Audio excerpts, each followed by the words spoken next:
All right, 1999 Chrysler 300M. You've seen this before. Today we're going to put new wheel bearings on the front of it. A couple things I wanted to mention, because we haven't even really got started on this. You know, well, I'm not going to show you taking the tires off it, because we've done that enough times, but I'll tell you this much.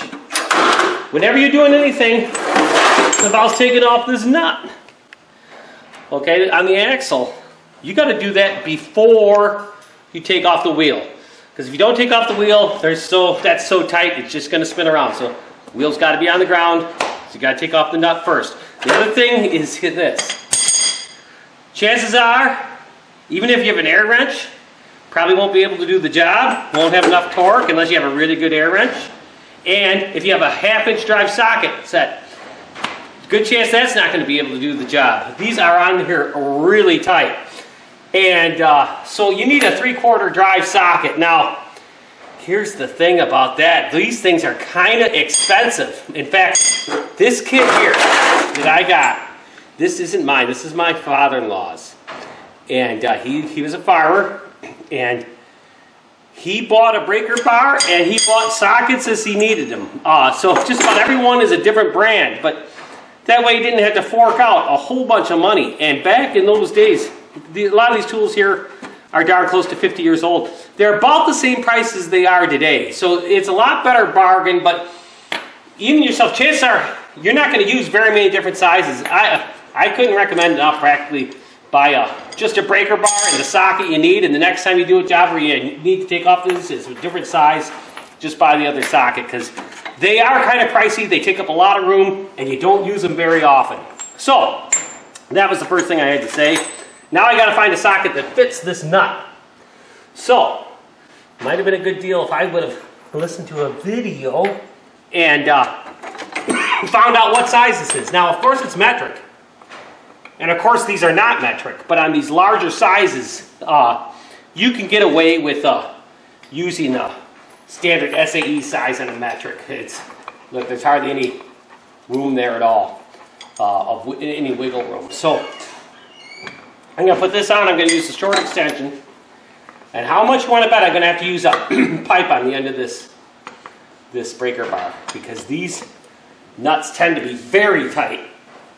Look at that. See, we're moving the whole car. And we'll put it on this side. I'll try standing on it. I bet it still won't move. And we'll have to use a breaker bar. You see how tight that is? Oh, we were lucky. We were lucky. Thank God,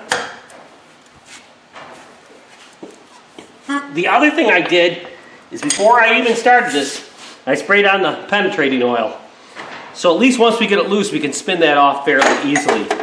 The size of this, just out of curiosity, it's 1 inch and 5/16. Okay. So we got that side broke loose. I'm gonna break loose the other side too. We won't show you on the camera because we're on the video, because it's the same process. But we'll get this loose enough where we can spin it off by finger, because I obviously don't have any 1/2-inch sockets that are that big. I also, this should actually slide through here fairly easily, but it doesn't, so I'm just going to do this. It wouldn't be a bad idea to have a 1/2 to 3/4 adapter. So once you got this fairly loose, you could just put a 1/2-inch ratchet handle on it to turn it off. Because all I have in this kit is a breaker bar. I don't have a ratchet. But it gets me by.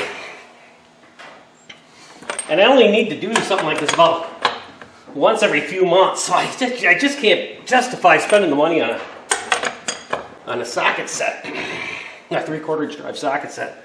Although I'm darn close to being able to justify it. The next thing we're going to do is we're going to take off this caliper, so we can take off that rotor. Okay? The caliper, that's a 10mm head on this in this particular circumstance. It's also a good idea to make sure you're on loosen, you know, so counterclockwise it's grabbing. Sometimes when you're facing backward, you kind of get confused. So you don't want to be tightening it when you want to be loosening it. But in this case, it's a 10mm, and the reason I say in this case is a lot of times you have aftermarket brakes on these cars. putting a set of aftermarket brake pads or in calipers and things, they'll come with a kit that has these bolts. And a lot of times the aftermarket bolt will be a different size head. Don't ask me why, but it's a very, very common thing to happen. So just be aware of that. Also be aware of the fact that they could be different sizes on either side of the car, particularly if the car's a little bit older. Maybe on one side, maybe they only replace one caliper at one period of time, or a guy used the original bolts on one side and the aftermarket on the other. But just be aware of those things, that you can't necessarily count on something being the size that someone says it is in a video or that says it is in the owner's manual. The other thing I'm going to do here is wire this caliper up to here, to that steering arm there, and that way it won't fall down. If they fall down, you can break off your line, fracture your line, and hurt your hose, that kind of stuff. So I'm going to quick do that. I just thought I'd point out one thing. There's so many times where you need wire when you do a project. You can try leaving wire laying around. Stuff that doesn't store very well. You clean the shed, you wonder what this wire's for, so you chuck it. You just buy yourself some electric fence wire from a farm supply store. One roll will last you forever, and you'll never have to worry about finding a piece of wire. And you can be kind of wasteful with it. You can just use a new piece every time. And yeah, that might seem kind of wasteful, but on the other hand, time is money. And so if you spend a whole bunch of time looking for a piece of used wire, you're not really getting yourself ahead at all there. So we'll just put this on here. Now you could use a zip tie, you could use a bungee cord, you could use anything, okay?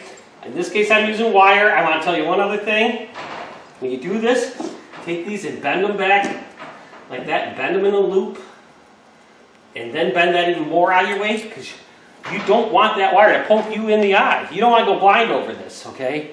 So whenever you have something with wire, make it safe there, because you don't want to poke out your eye. You remember your mom saying, you'll put your eye out with that? Well, in this case, she's probably right. Okay, so the caliper comes off easy enough because we did a brake job on this car recently.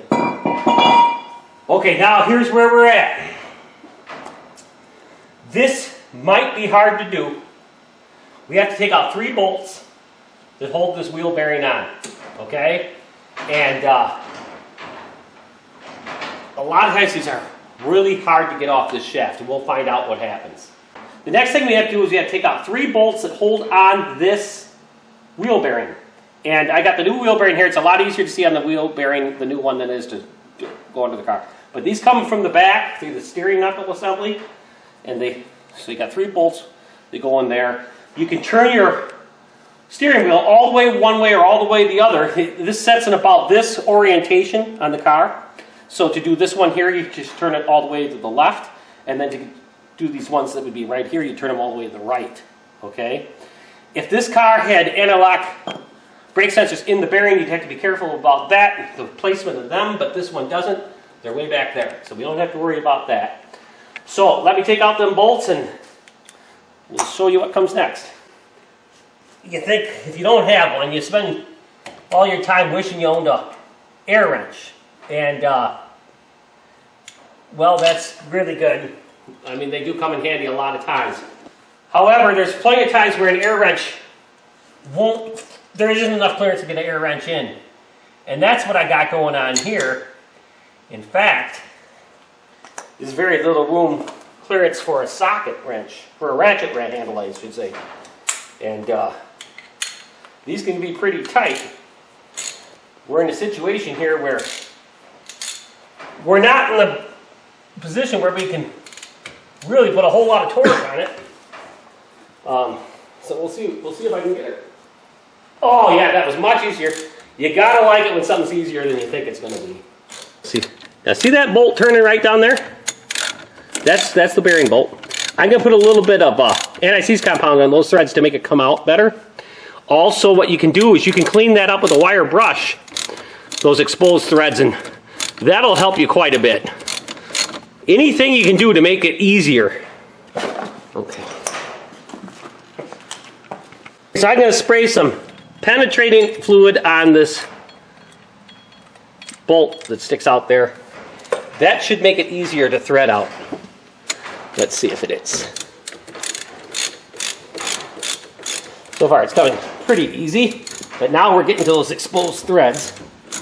If this gets hard to turn, what I will do is I'll tighten her back up, thread her all the way back in, and squirt more penetrating oil out. But it looks like it's going pretty good there.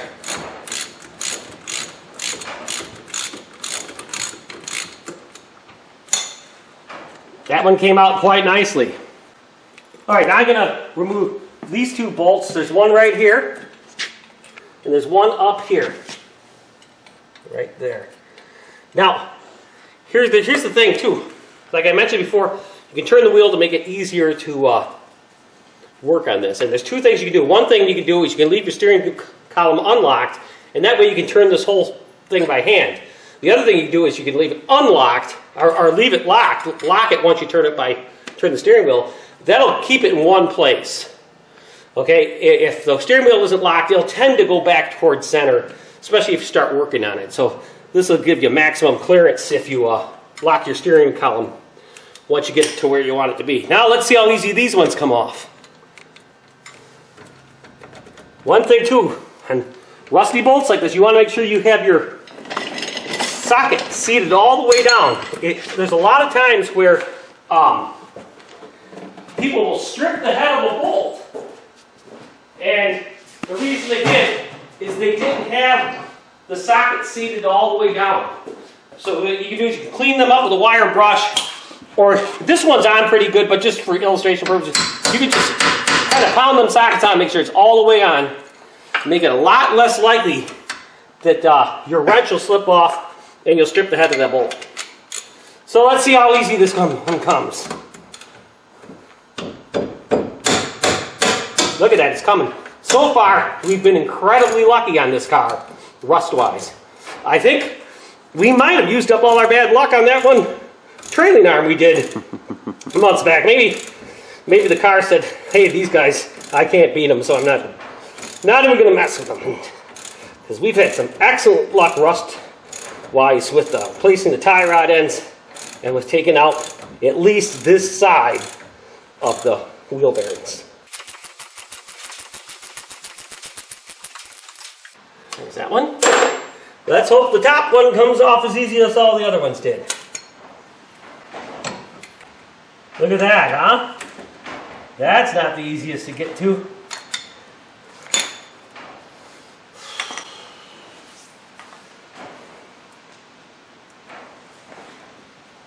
Whoa, they could have made that a little bit easier to access. Here, we got a situation where I'm misusing tools.